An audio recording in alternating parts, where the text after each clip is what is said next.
So yes, మరి ఇంకా ఈ బ్యూటిఫుల్ వీడియో చూసిన తర్వాత ఈ సినిమా ద్వారా మరొకసారి మనందరినీ పలకరిస్తూ మనందరిలోనూ ఒక బ్యూటిఫుల్ ఇమోషన్ని తట్టి లేపబోతున్నటువంటి మనందరి ఫేవరెట్ సుధాకర్ రెడ్డి గారికి సాదరంగా వేదికపైకి ఆహ్వానం పలికేస్తున్నాము. సుధాకర్ రెడ్డి గారు, సన్ ఆఫ్ సుశీలమ్మ గారు ఇప్పుడు వేదికపైకి ఆహ్వానం పలుకుతూ ఉన్నారు. సో ఇంతకీ పళ్ళ బురుసు కొనివ్వలేదు అని చెప్పి కేసు పెట్టేశారు మొత్తానికి ఆయన. ఇంతకీ ఆ కేసు ఎంతవరకు వెళ్తుంది? నమస్తే సార్, స్వాగతం. ప్లీజ్ మీరు కావాలంటే కూర్చుని కూడా మాట్లాడొచ్చు, అందుకనే మీకోసం మీ మీ మీ కంఫర్ట్. ఓ అలా అంటారా? అది సూపర్ సార్. మీరు అవ్వలేదు సార్ బేసిక్గా, అక్కడ చూడండి స్క్రీన్ పైన ఎనర్జీ. అందరికీ నమస్కారం. నాలాంటి గ్రామీణ కళాకారులను ప్రోత్సహించి మీ ముందు నిలబడే చేసినటువంటి మహానుభావులందరికీ ధన్యవాదాలు. నాకు హరికథ, బుర్రకథ, విధి భాగవతం, నాటిక, ఏకపాత్ర సభాతం ఇవి రాయడం తెలుసు, వేయడం తెలుసు. కానీ ఇవాళ నేను సినిమాలో కూడా చేస్తున్నాను. ఇది విచిత్రం ఏంటంటే, జానపద కళాకారులు అనేటటువంటి మా గ్రామాల్లో ఉన్నటువంటి వాళ్ళు మేము శివ సినిమా చూడడానికి బండ్లు కట్టుకొని వచ్చినాం. సినిమా చూసి ఆ ఆఖరికి మిగిలిన మిరపకాయ బజ్జీలు అమ్ముతుంటే అవి తినుకుంటూ పోయినాం. అది ఇప్పటికి కూడా గుర్తు. ఇవాళ నాగార్జున గారికి ఎదురుగా నిలబడి మాట్లాడుతున్న అదృష్టం. నాలాంటి గ్రామీణ కళాకారులను ఇలా ఇక్కడి నిలబెట్టగలిగేటటువంటి మంచి పని చేసినటువంటి మహానుభావులందరికీ ధన్యవాదాలు. మేము సినిమాలు చూసి సినిమాలో ఇట్లా చేశాడు నాగేశ్వరరావు గారు, ఎన్టీ రామారావు గారు ఇట్లా వాడిండు అని మరిచెట్టు కాడ పాడుకునేటోళ్ళం. ఇప్పుడు మమ్మల్ని మేమే సినిమాలు చూస్తున్నాం. ఇది నాకు 3వ సినిమా హీరోగా. ఇక మొత్తం సినిమాలు అయితే 79. మొదటి సినిమా ముత్తయ్య, దానికి ప్రపంచంలో 14 అవార్డులు ఏమో వచ్చినాయట. వాళ్ళు చెప్తుంటే విన్నాను, నాకు తెలియదు. తర్వాత బాపు సినిమా వచ్చింది. అది చాలా రోజులు ఆడినట్టుగా ఇవాళ నాకు చెప్పలేదు, కానీ దానికి అవార్డులు వచ్చినాయి. కానీ గమ్మత్ ఏంటంటే, నేను నటించిన సినిమాలకు అవార్డులు రాకుండా ఏది పోలే. అయితే అవార్డులు రావడం కాదు, నన్ను నమ్మి, ఈ శరీరాన్ని నమ్మి, ఈ మోకాన్ని నమ్మి, ఈయన హీరోగా పనికొస్తారని ఆలోచించి నా కోసం పెట్టుబడి పెట్టిన మహానుభావులు ఎవరైతే ఉన్నారో వాళ్ళందరికీ నమస్కారాలు. నాగార్జున గారికి నమస్కారం. నా శివ హీరో నా ఎదురుగా కూర్చున్నాడు. ఎందుకంటే మహానుభావుడు నాగేశ్వరరావు గారు, వారు ఎక్కడున్నా కూడా వారి ఆశీర్వాదం మాకు ఉంటుంది. ఎందుకంటే పచ్చగడ్డి కోసేటి పడుచు పిల్ల దగ్గర నుంచి ఆయన వేసిన ఒక స్టెప్ వేయాలని నానాయాతన పడ్డా. నాకు నేర్పినటువంటి ఆవునూరు సమ్మయ్య అనేటటువంటి ఒక పెద్దవాడు, ఆయన డాన్స్ బాగా చేసేవాడు. నాకు నీలాగా చేయాలన్నది అన్నాడు. ఆయన కోసం ఒక నాటిక రాసి అది ప్రదర్శింపజేసిన. ఆయనకు ఉత్తమ నటుడు అవార్డు వచ్చింది. దాంట్లో ఆవునూరు సమ్మయ్య వాళ్ళ చెల్లె చక్కగా పాటలు పాడేది, జానపద గేయాలు పాడేది. వారు ఎక్కడున్నారో ఎలా ఉన్నారో మంచిగానే ఉండి ఉంటారు. పాపం ఆవునూరు సమ్మయ్య లేకుండా పోయిండు.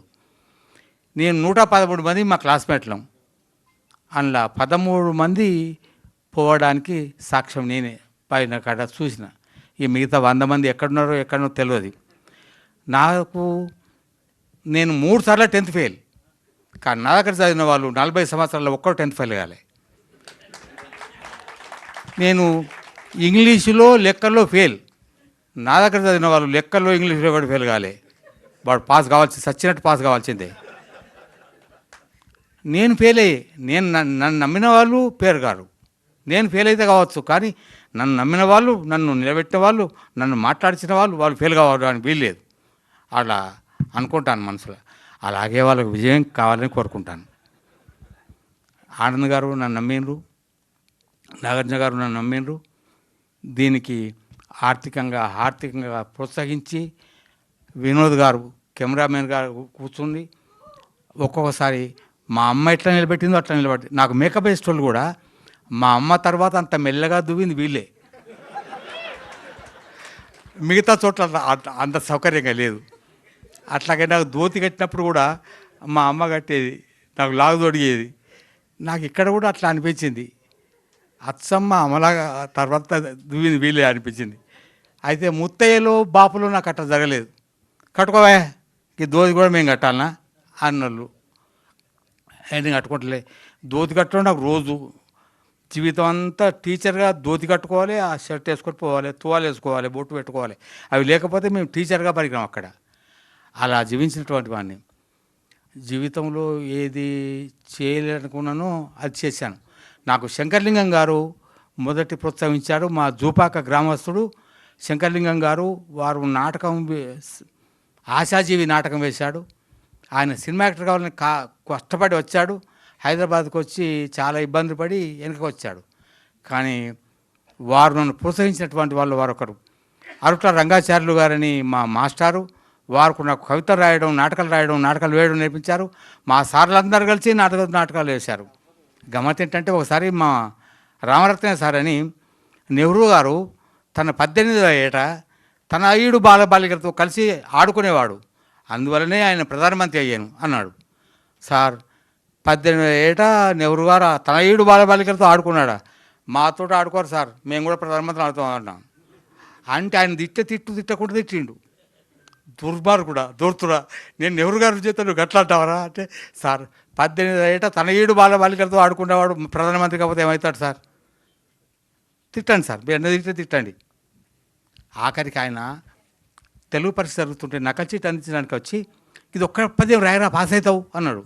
సార్ నేను 2 సార్లు ఫెయిల్ అయినా, ఇది 3వసారి.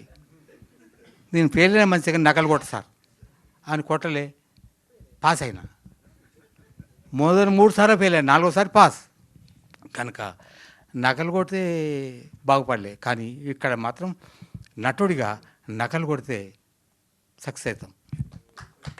మనకంటే ముందు చాలామంది ఉన్నారు, వాళ్ళు చెప్పితే చేస్తూ పోతే నటు అవుతాం. కానీ కొన్ని వినొద్దు, కొన్ని కనద్దు, కొన్ని అనొద్దు.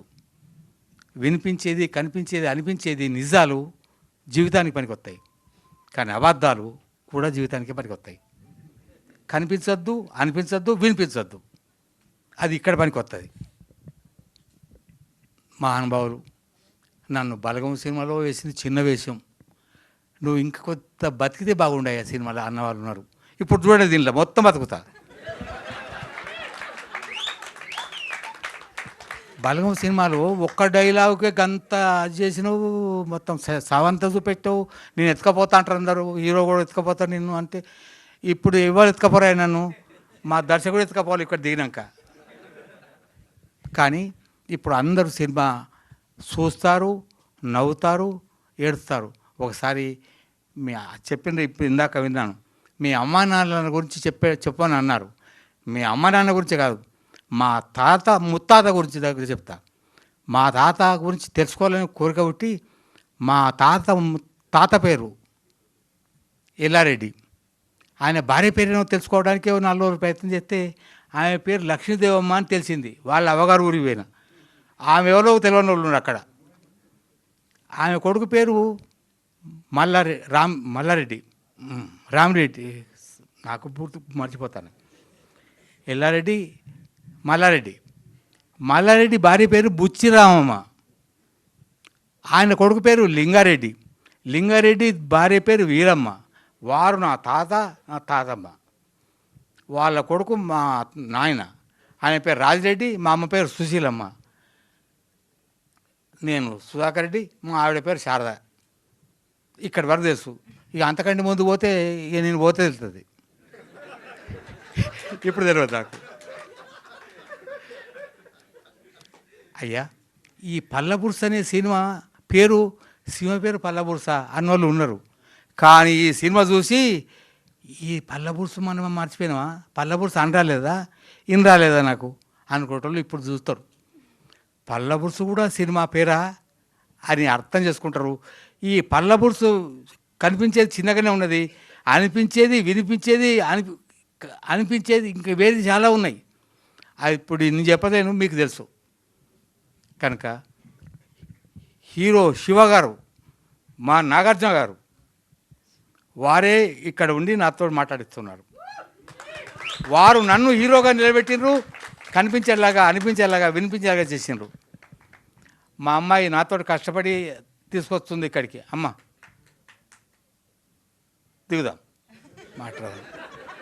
అయ్యా నాకు దర్శకత్వం అక్కడ కూడా వస్తుంది కనుక పెద్దలందరూ కూడా మన్నించాలి.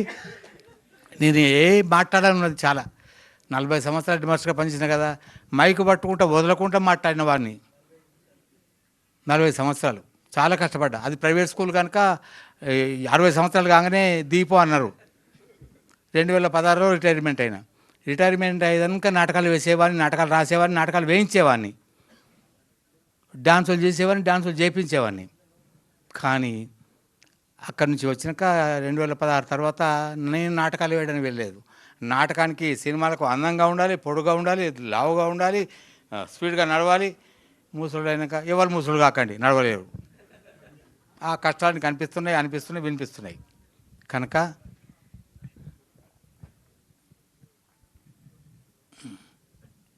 పర్లేదు, అవి అలా జరుగుతూనే ఉంటాయి. సార్ ఇందాక నుంచి నాకు ఒక చోట కొట్టేస్తుంది, అంటే పచ్చగడ్డి కోసేటి పడుచు పిల్ల డాన్స్ ఎవరి కోసం వేయడానికి అంత కష్టపడ్డారో తెలుసుకోవాలని అక్కడ ఆగిపోయాం మేము.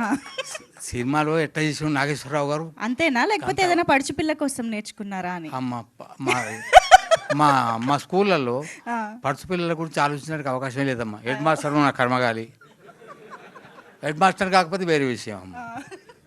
శిశు మందిర్లో పనిచేసే వాళ్ళు కానీ, ఆర్ఎస్ఎస్ కార్యక్రమాలకు వెళ్ళిన వాళ్ళు కానీ అటువంటి పొరపాటు తప్పు మాట్లాడరమ్మా. కనుక దాంట్లో ఉన్న వాళ్ళు ఎవరికి ఇటువంటి ఆలోచన రాదు. అటువంటి స్కూళ్ళలో చదువు చెప్పడం అనేది కూడా అది అదృష్టమే, అది చాలా మంచి పని. నాకు తెలిసి ఈరోజు సినిమాలాగే, అచ్చం సినిమాలాగే ఆయన ఎంత నవ్వించారో అన్ని మంచి మాటలు చెప్పారు. ఈ గోమతి గారిని చూడగానే మా స్టూడెంట్ ఒక గోమతి ఉన్నది, ఆమె ఇవాళ సినిమాలకు సర్టిఫై చేసేటటువంటి ఆవిడ. చూస్తుంటే తప్పకుండా. సూపర్, ధన్యవాదాలమ్మా. Thank you sir. నా మాటలు నేను ఎక్కడ మొదలుపెట్టానో, ఏం చేయాలో ఇంక చాలా విషయాలు చెప్పలేదు. పెద్దలకు నమస్కారం అనడం, ఉపన్యాసాలు ఎట్లా చేయాలనో చెప్పేవాను నువ్వుకే. కానీ నేను అవన్నీ మర్చిపోయి, నేను ఇక్కడ మా హీరో శివ గారు ఉన్నారు కనుక వారి కోసం నేనేం చెప్పాలో దబా అన్నీ చెప్పేసిన. కానీ వాస్తవంగా ఇది మొదలు పెట్టడం కాదు, ఇది ఎండ్ చేయడం కాదు. కనుక నన్ను మన్నిసారి నాగార్జున గారు, అందరు కూడా పెద్దలందరూ కూడా ధన్యవాదాలు. ఉంటాను, మరి అవకాశం అయితే మళ్ళీ మాట్లాడతాను. చాలా అద్భుతంగా అన్నీ మాట్లాడారు. ఏదైనా సాధించడానికి వయసుతో సంబంధం లేదని నిరూపించి మా అందరికి ఇన్స్పిరేషన్ కూడా ఇచ్చారు. So thank you sir, thank you very much.